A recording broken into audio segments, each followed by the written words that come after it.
Amém. Amém, pastor.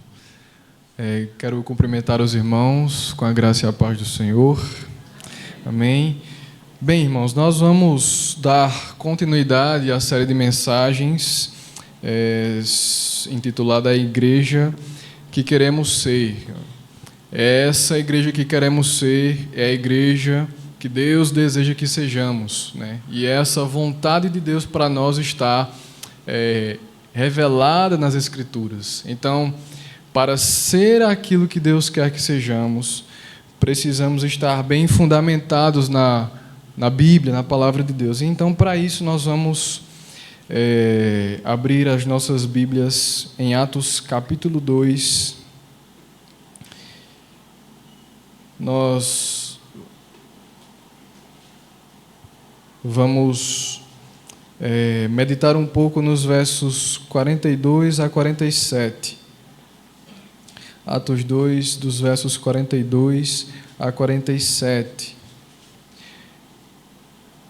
A visão que devemos seguir como igreja, a visão que todos nós devemos estar perseguindo, né? Devemos perseguir, é a visão que Deus propôs, o objetivo, né? O propósito que Deus revelou. Esse propósito ele é multifacetado, né? Ele tem vários aspectos e nós já vimos alguns desses elementos, princípios que Deus tem para a sua igreja aqui. Já vimos sobre a centralidade de Jesus, já vimos sobre a prioridade missionária, a prioridade da palavra, dentre outras coisas. E hoje nós veremos mais um elemento da vontade de Deus para nós que somos a sua igreja. Vamos ler o texto. Atos 2, 42 a 47 diz o seguinte: E perseveravam na doutrina dos apóstolos e na comunhão, no partir do pão e nas orações. E em cada alma havia temor, e muitos prodígios e sinais eram feitos por meio dos apóstolos. Todos os que criam estavam juntos e tinham tudo em comum. Vendiam as suas propriedades e bens, distribuindo o produto entre todos, à medida que alguém tinha necessidade. Diariamente perseveravam unânimes no templo, partiam pão de casa em casa e tomavam as suas refeições com alegria e singeleza de coração, louvando a Deus e contando com a simpatia de todo o povo. Enquanto isso, o Senhor lhes acrescentava dia a dia os que iam sendo salvos. Bem, essa passagem ela é bastante conhecida, né?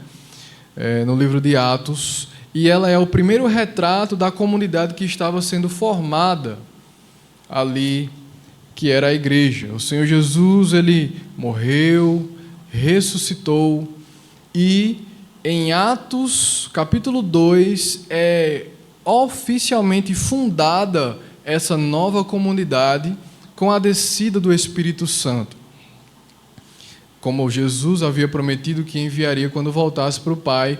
E então todos são cheios do Espírito. Pedro prega aquele famoso sermão onde 3.000 almas se convertem, e estava ali fundada oficialmente a igreja de Jesus. E os versículos que nós lemos é o retrato de como era a vida dessa igreja, como funcionava essa igreja primitiva. E se nós devemos buscar entender o que é que Deus tem para nós, esse é um retrato que nós precisamos prestar atenção, porque a igreja aqui estava no seu começo, né, recém-empoderada pelo Espírito, recém-cheia, né, avivada e incendiada pelo Espírito Santo. Essa igreja estava no pleno exercício das suas potencialidades. Ela estava ali a todo vapor, né, operando na dinâmica do Espírito, segundo aquilo que Deus tinha para eles. Então, nós precisamos considerar esse exemplo, porque os irmãos estavam ali na trilha certa, né, na trilha do Espírito, e precisamos atentar para a prática dessa igreja, como eles viviam, porque como eles viviam, nós também devemos almejar viver, devemos seguir esse modelo, esse exemplo, dentre todos os elementos aqui que são descritos, né, das práticas que são descritas dessa igreja. Nós já atentamos para alguns deles aqui nessa série de mensagens, como a centralidade da palavra, a centralidade de Jesus, entre outros. E hoje nós veremos mais um elemento que está aqui representado nesse texto. Pois bem, esse elemento que nós vamos considerar, que nós vamos atentar na mensagem de hoje, ele está expresso aqui logo no verso 42, que diz o seguinte, nós vamos focar nele nesta noite. Verso 42, perseveravam na doutrina dos apóstolos e na comunhão, no partir do pão e nas orações. O foco nosso nesta noite será na prática do partir do pão. A igreja que queremos ser é uma igreja que persevera no partir do pão.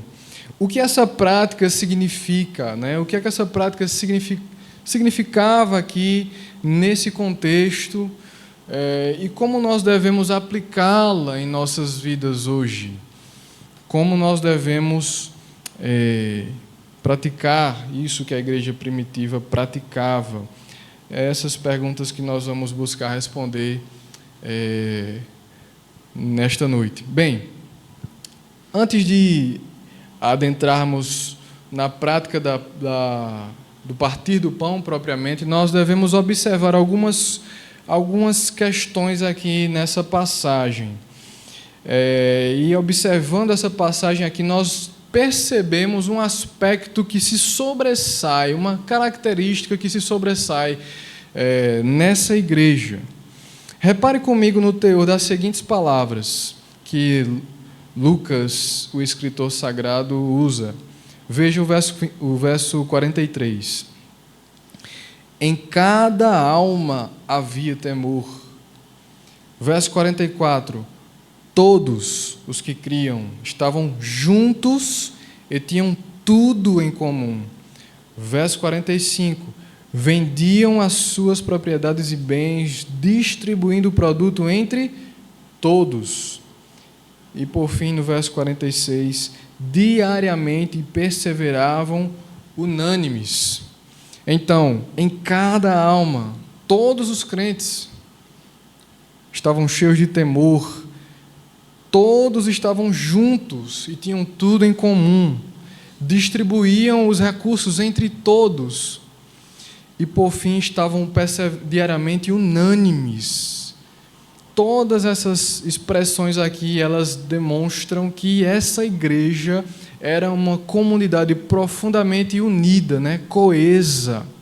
Havia uma unidade profunda nessa igreja. Havia unidade de fé, de sentimentos, de propósito e prática. Era uma comunidade profundamente coesa.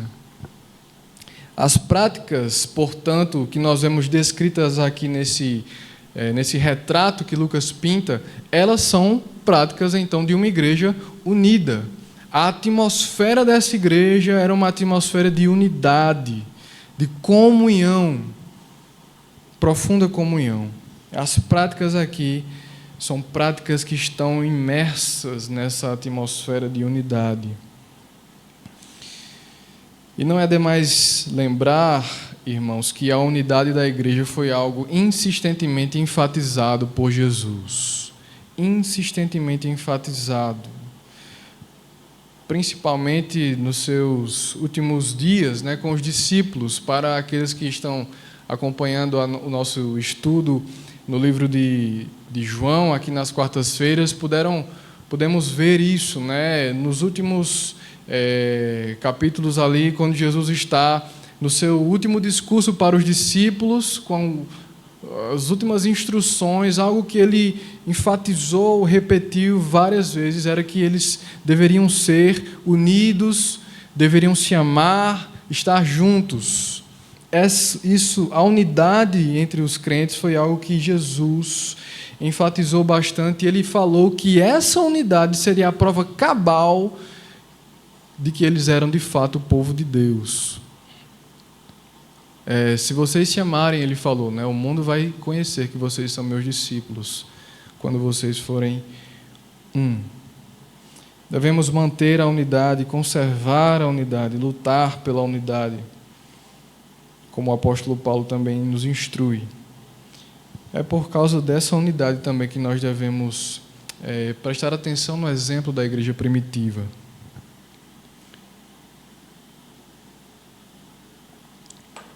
Bem, uma das palavras bastante usadas no Novo Testamento para descrever esse tipo de unidade é exatamente a palavra comunhão. E não, por acaso, Lucas também a utiliza aqui nessa seção, né, quando diz que eles perseveravam na comunhão. E comunhão significa uma associação envolvendo relacionamento e envolvimento mútuo bastante chegado. Comunhão descreve essa liga, né, esse relacionamento bastante chegado. E Lucas diz que os crentes também perseveravam na comunhão. Perseveravam na comunhão. Portanto, visto que essa prática do partir do pão estava inserida nesse contexto de unidade, vamos agora buscar entender o que ela significa. Ora, os crentes perseveravam na doutrina juntos, oravam juntos, né? Cultuavam no templo juntos, estavam de casa em casa juntos, em todo o tempo unidos, inclusive partindo o pão juntos, perseveravam nisso juntos. Então vamos entender o que significa esse partir do pão, para que nós também possamos imitá-los e assim cumprir a vontade do nosso Deus. Vamos buscar entender o que significa o partir do pão. Bem, a expressão partir do pão ela é usada no Novo Testamento de maneira bem ampla. Em que sentido ampla? Ela é usada tanto para se referir ao momento solene da ceia do Senhor, como para se referir também às refeições ordinárias, comuns do dia a dia, que os crentes tomavam. Então, quando os crentes iam tomar café, era a partir do pão. Almoço, era a partir do pão. Janta, a partir do pão. E quando eles iam tomar a ceia, também era o partir do pão. É uma expressão que é usada nessa amplitude de contextos. E o uso dessa expressão nessa passagem aqui em particular, muito provavelmente possui esse sentido abrangente, né? Abrangendo ambos sentidos, ambas as situações. E eu gostaria de citar o Dr. Thomas Constable, que diz o seguinte, sobre o uso da expressão aqui na passagem. Veja o que ele diz. Provavelmente, estes primeiros cristãos comiam juntos e, como parte da refeição, ou depois dela, usavam a comida comum, o pão e o vinho, para comemorar a morte de Cristo. Essa era uma prática comum na igreja primitiva. A ceia do Senhor, ela era realizada num ambiente já de refeição, né? Era uma grande refeição compartilhada. E nesse ambiente eles também rememoravam e praticavam a ceia do Senhor. Então é uma coisa que está tudo misturado ali para a igreja primitiva. Tudo era a partir do pão, comer tanto a ceia do Senhor como o compartilhar das refeições diárias também ambas as coisas eram partir do pão. Então, onde é que nós queremos chegar aqui com tudo isso? O ponto a ser observado aqui, irmãos, é que o compartilhar de refeições, tanto no momento solene da ceia do Senhor, quanto nos momentos ordinários do cotidiano, era uma prática constante da vida de unidade da igreja primitiva. Preste atenção nisso, eu vou repetir mais uma vez. O compartilhar de refeições, tanto na ceia como nas refeições cotidianas, ordinárias, era uma prática constante na vida de unidade da igreja primitiva. O texto diz, diariamente perseveravam. O perseverar já dá a ideia de constância, de algo que era repetido, sempre, intencionalmente. Eles estavam empenhados em fazer isso constantemente. Partir o pão também, diariamente, de casa em casa. Era uma prática constante da vida de unidade da igreja. De modo resumido, eu usei essa expressão pela manhã, de modo bem resumido e objetivo, nós podemos dizer que ser igreja significa comer juntos. Se a gente for resumir assim de forma bem grosseira, ser igreja significa também comer juntos. Comer juntos. Significa dividir a mesa. A fim de demonstrar a importância da comunhão à mesa, do compartilhar da refeição, das refeições, eu gostaria de citar o comentarista Craig Kinner. Veja o que ele diz sobre o contexto no qual a igreja estava inserida e sobre como a prática da igreja primitiva ela se destacava nesse contexto. Repare bem, na antiguidade, os grupos especiais, em geral, comiam as refeições juntos. As associações gregas, as comunhões de fariseus e etc. Muitas associações gregas, contudo, só se reuniam para a refeição comum uma vez por mês. Essa prática cristã primitiva de refeições diárias, menos recorrentes em partes posteriores do Novo Testamento, é verdade, é, portanto, digna de nota. Ele diz: a comunhão à mesa significa intimidade e confiança. A comunhão à mesa significa intimidade e confiança. Então, os crentes estavam juntos, partindo o pão diariamente, de casa em casa. E esse partir do pão era a comida no geral e, inclusive, e especialmente a ceia do Senhor.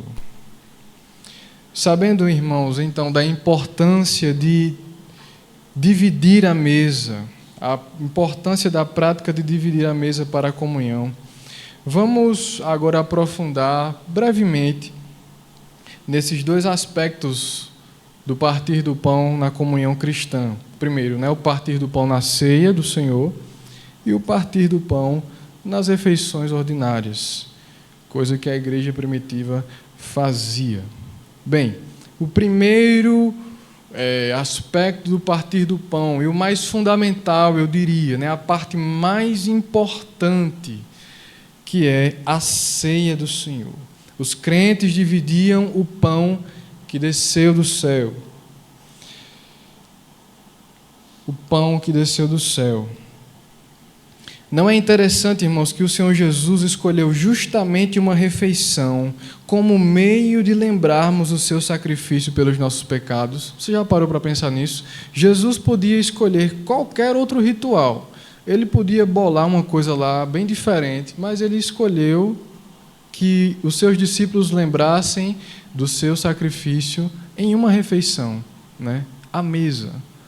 Todo mundo lá, juntinho, comendo juntos. Na ceia nós temos o pão que representa o corpo do Senhor, que foi entregue por nós, partido por nós, a fim de que nós nos lembrássemos nessa refeição comunitária do que Ele fez por nós. Na ceia, nós sabemos, o pão representa o corpo de Jesus, o vinho representa o seu sangue. E quando participamos dessa refeição,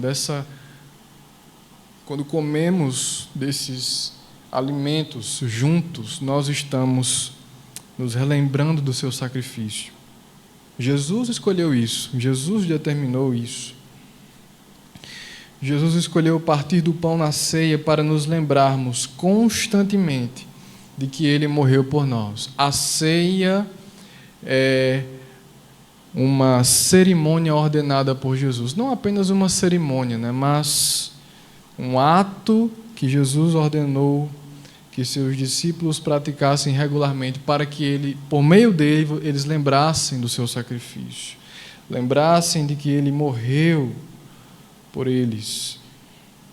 E quando nós participamos da ceia do Senhor, não apenas rememoramos o sacrifício do Senhor, mas também fortalecemos a nossa comunhão e a nossa unidade. Quando nós participamos desse momento especial do partir do pão na mesa do Senhor, nós estamos adicionando liga a essa massa, né?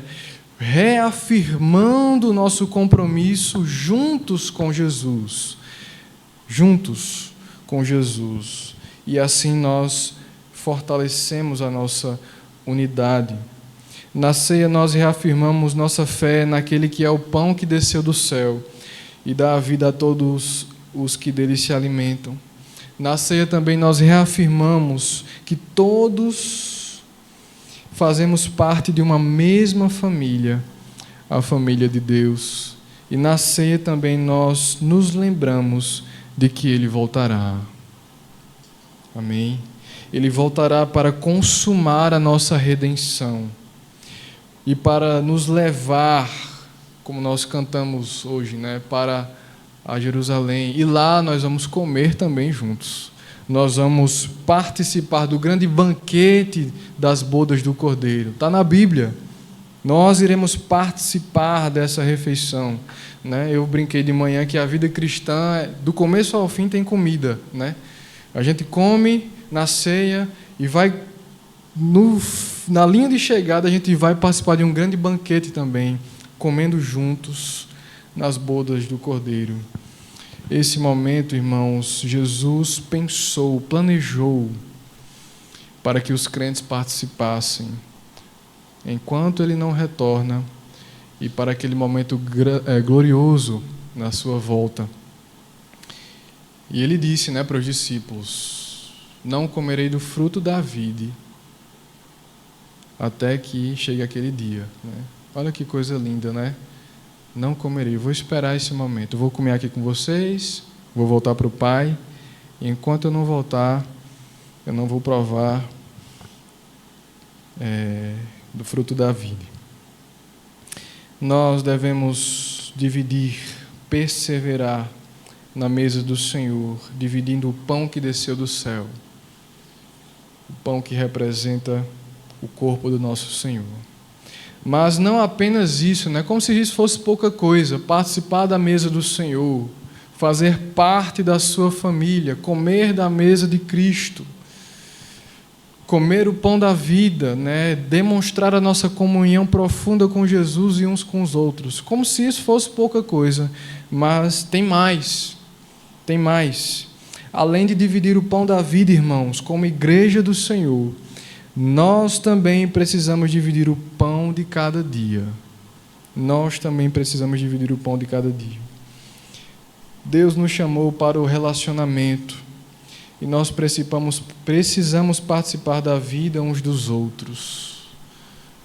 Não apenas nos domingos, não apenas aqui no prédio da igreja, mas também de casa em casa, partindo o pão, dividindo o pão de casa em casa, como a igreja primitiva fazia. Os crentes precisam viver juntos, unidos. E essa união é também cultivada e demonstrada através do ato singelo, mas não menos poderoso, de compartilhar uma refeição. Juntos, quando nós dividimos o pão, dividimos a mesa, nós estamos também fortalecendo a nossa unidade, a nossa comunhão, fortalecendo o nosso relacionamento.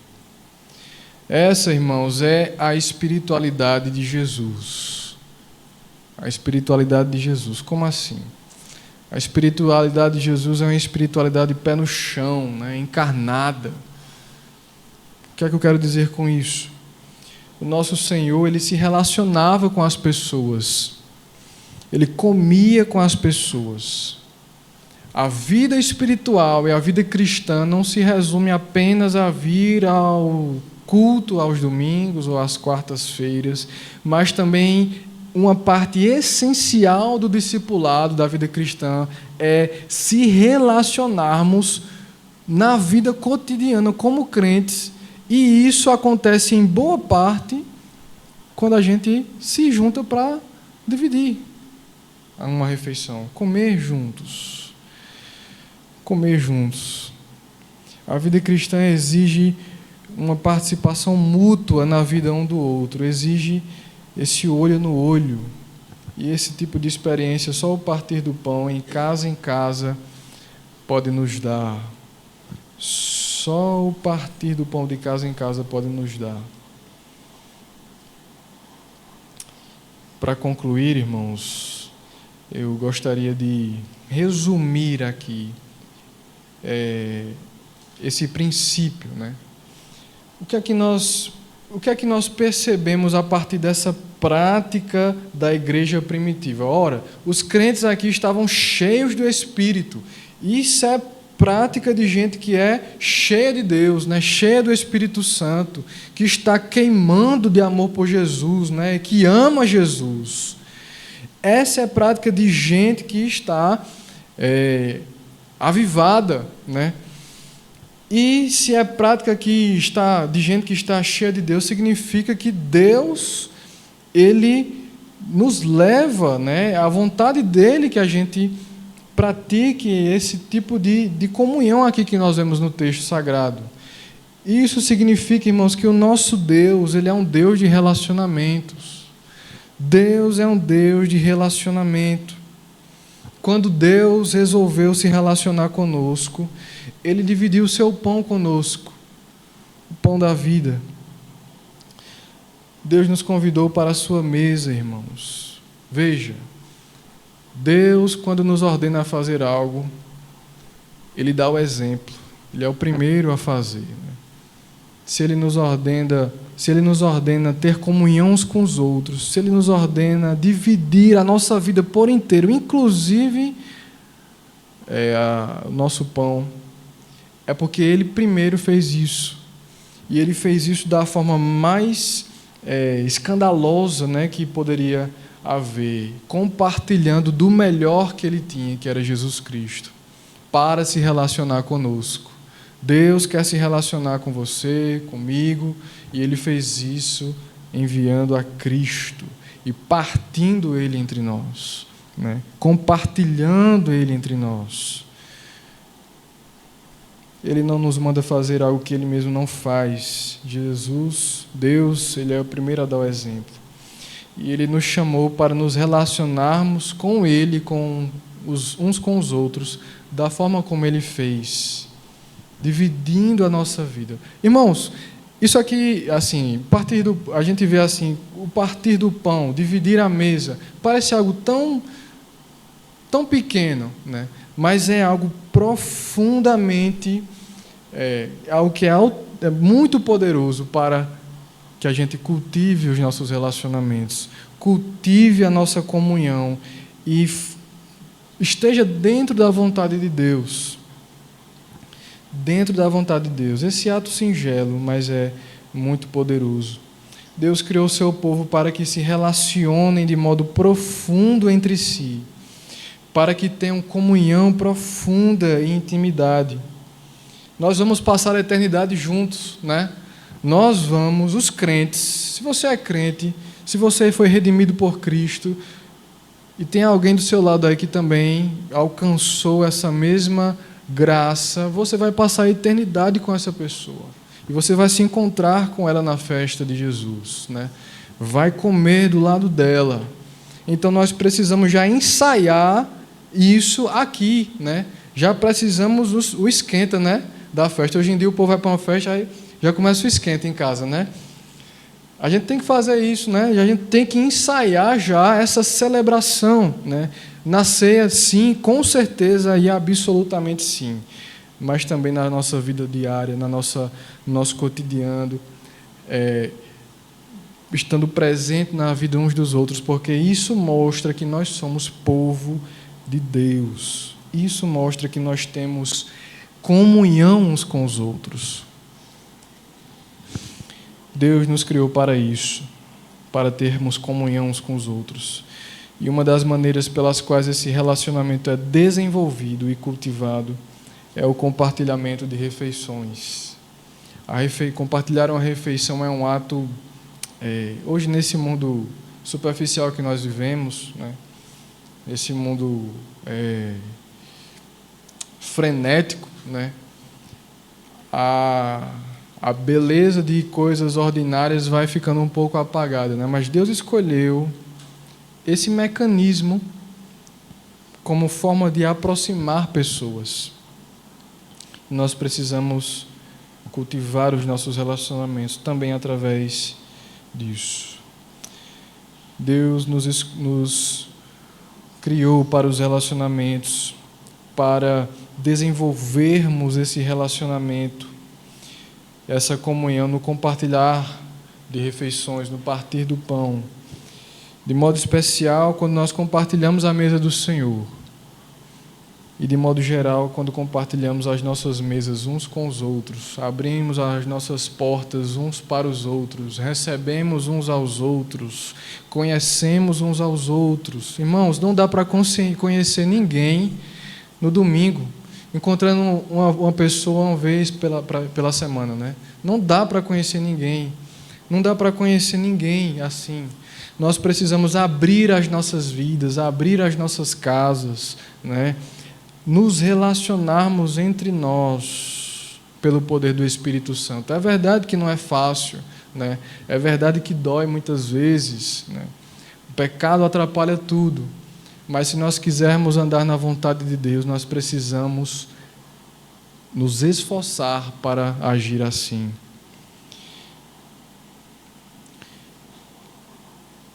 Para finalizar, eu gostaria de propor 3 perguntas aqui para nos ajudar a colocar em prática, né, isso que a gente vê aqui no texto. 2 dessas perguntas elas dizem respeito ao nosso relacionamento intramuros aqui, né, dos crentes entre si e dos crentes com Deus. E a última diz respeito ao nosso relacionamento com os de fora, com aqueles que não são crentes. Primeira pergunta você tem dado o valor merecido à mesa do Senhor? Será que nós temos dado o valor merecido à mesa do Senhor? A essa mesa que é símbolo da nossa redenção e da nossa comunhão com Deus e uns com os outros. Quantas pessoas hoje em dia, né, não dariam tudo para estar à mesa com alguém importante neste mundo, né? Comer com o presidente. Gente que gosta de ser importante, né? O famoso babão, né, que a gente chama. Quantas pessoas não dariam tudo para comer com uma celebridade, né? Porque nós sabemos que, cara, se você come com o presidente, você é chegado, né? Você é importante, né? Por quê? Porque não vai convidar qualquer pessoa para uma refeição, né? O presidente dos Estados Unidos não vai comer com qualquer um. Ele vai convidar só os chegados, né, para a festa dele. Jesus nos convidou, irmãos. Jesus nos convidou, o Senhor do universo. Nós somos convidados para participar do banquete do Cordeiro, o Senhor do universo. Será que nós temos dado o valor que é devido? O valor que é devido à mesa do Senhor, ao Evangelho?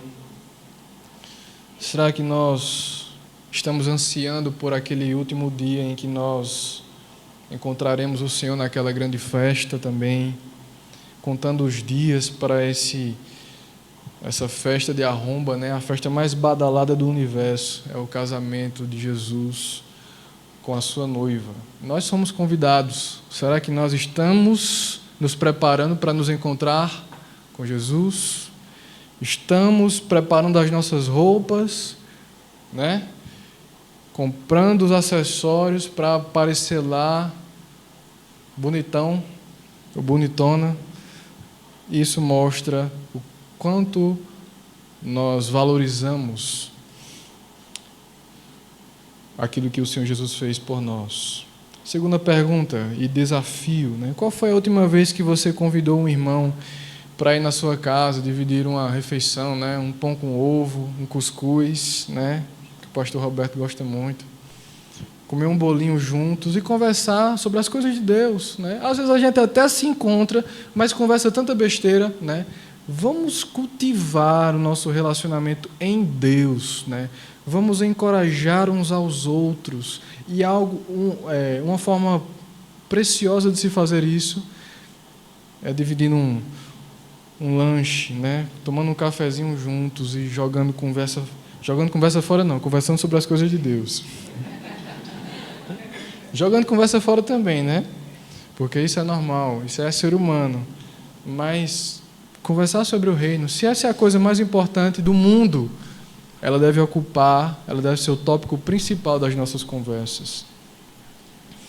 Convide um irmão para ir na sua casa, né? Aproxime-se, vamos nos aproximar mais uns dos outros, vamos participar mais da vida uns dos outros, né? Não é se aproveitar, não é ser chato, né? Não é ser inconveniente, é amar, gente, é amar, né? É agir como Jesus agia, né? Agir como Jesus agia. Jesus estava na casa do povo, né? Jesus estava conhecendo as pessoas, né? Jesus quer isso também de nós. Nós seremos uma igreja impactante, como a igreja primitiva foi, se nós vivermos isso, né? Isso também, né? Porque é um conjunto de elementos, mas é algo também muito importante. Será que a gente está buscando aprofundar os nossos relacionamentos ou estamos contentes em termos relacionamentos superficiais, né? A gente só vai para frente na vida cristã quanto mais íntimo nós somos uns dos outros, né? Ninguém vai para frente isolado, sem compartilhar os pecados, sem compartilhar os problemas, sem dividir os fardos. Nenhum crente é lobo solitário, né? Ninguém consegue agradar a Jesus sozinho. Nós precisamos nos relacionar e nos relacionar bem, ser de fato uma família, né? Não estou dizendo que nós não somos, mas devemos perseverar nisso. Não podemos deixar a peteca cair nunca, mas sempre perseverar e aprofundar. E última pergunta: qual foi a última vez que você convidou um descrente para a sua casa, ou saiu também para comer alguma coisa fora? Qual foi a última vez que você convidou alguém descrente para uma refeição juntos, para falar de Jesus, né? Jesus aproveitava isso muito bem. Essa era uma estratégia de Jesus, né? Lembra do que os fariseus acusaram a Jesus, né? Disseram que ele comia com pecadores, né? Olha que coisa. Esse homem aí, que profeta é esse que come com os pecadores, publicanos e pecadores? Foi até chamado de comilão e beberrão, né? Porque Jesus gostava de estar ali, né? Na galera. Gostava de se relacionar, gostava de estar com o povo. Por quê? Porque ele gostava da resenha simplesmente? Não, né? Porque ele queria alcançar as pessoas. Porque Jesus nos amava. Jesus nos amava. Jesus nos amava. E ele queria entrar na vida do povo. Nós estamos aqui porque Jesus entrou nas nossas vidas, né? Jesus nos alcançou, Jesus foi na nossa casa e nos transformou. É por isso que nós estamos aqui. Nós precisamos seguir o caminho do Mestre. A mesa, além de ser um excelente lugar para a comunhão entre os crentes, é também uma ótima estratégia para evangelizar, né? Dê um bolo aí para o seu vizinho, né? Dar comida é uma ótima forma de construir relacionamento, né? Quem é que não gosta de comida, né? É o presente que não tem como ser ruim, né? Então, precisamos aproveitar, irmãos, todos os recursos que Deus nos deu e precisamos viver tudo aquilo que Deus tem para nós. Um exemplo de igreja que vivia a plenitude, essa igreja que nós vemos aqui retratada, né? Não era igreja perfeita, obviamente, porque são seres humanos, né? Mas é uma igreja a ser imitada. Também no exemplo dos relacionamentos e na prática do partir do pão. Amém, irmãos? Que Deus nos ajude a nos amar, né? A cumprir os mandamentos que o Senhor Jesus nos ordenou. Amar ao Senhor acima de todas as coisas e ao próximo como a nós mesmos. Vamos orar? Pai, a Tua palavra é a nossa luz, é o nosso alimento, Senhor. Nem só de pão viverá o homem, mas de toda a palavra que sai da boca do Senhor. Deus, nós somos limitados, ó Deus, em nós mesmos não temos força alguma para viver, ó Deus, aquilo que o Senhor exige de nós. Mas, ó Deus, nós confiamos no poder do Teu Espírito, Senhor, confiamos no poder do Evangelho que nos transformou e tem nos transformado, Senhor. Nos ajuda, Senhor, a amarmos uns aos outros, a termos comunhão uns com os outros, a participarmos da vida uns dos outros, ó Pai, sermos generosos uns com os outros e partilhar, ó Deus, tudo, inclusive, ó Pai, a nossa mesa com o nosso próximo, para que assim nós possamos construir relacionamentos que agradam ao Senhor. Relacionamentos, ó Deus, profundos, ó Deus, relacionamentos verdadeiros, relacionamentos de irmãos de fato, Senhor, como o Senhor deseja. Nos ajuda a avançar cada vez mais nesse alvo. Nós te pedimos em nome de Jesus. Amém. Amém. Vamos ficar de pé, irmãos. Vamos cantar uma última música.